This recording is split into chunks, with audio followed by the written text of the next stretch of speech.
بدينا الشواء. الله الريحة طلعت. أنا حقلي بطاطس وعبد الرحمن قاعد يسوي دجاج. إيه صح يا جماعة، ما قلت لكم أمس جبت مساعدة تساعدني في رمضان، لأنه صراحة تعبت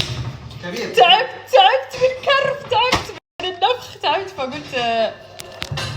قلت أجيب أحد يساعدني على الأقل في رمضان، وبعدين نشوف إذا راح تظل معانا ولا لا. إيوان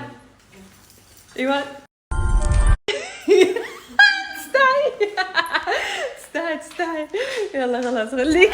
انا استحيت معاها ما ادري ليش. المهم يا عمري. طيب باقي لنا بس نسوي البطاط. لا وانا على اساس شو قلت لك انه انا ما بدي فروج. ايوه الحين شميت الريحه. انا شميت ريحه.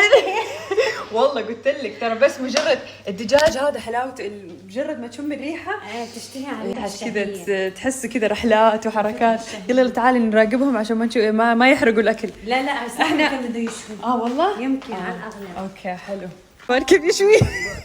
معلومات. شكلها متابعه الموضوع اللي دائما احرق. ايوه نور انا صح احرق، بس الفتره الاخيره صرت اضبط. انا مالي متابعه الموضوع. الله وكيلك، بس هي طقت لك بلاغي. انا فضحتك يعني بابا. انا اسف صارت سمعتي سيئه انه عبد الرحمن. يا عبد الرحمن الناس كلها صاروا في اليوتيوب حتى حراق الدجاج يسموك. طب الحين حرق الدجاج وعصام اللبن كيك. الحين ايش هذا صديق؟ والله هذا ورق عنب. والله. طب غير صديق. احلى شيء تعرفي في هذا الشوايه انه ما في فحم ولا شيء، بس تطلع نيك. قصدي يا ربي يا عبد الرحمن سرقت الدجاجه. لا نار ايوه هذا ما مرة. يكون نار، انا عارف، بس هو لانه ايش يقطر قاعد زيوت فيطلع النار.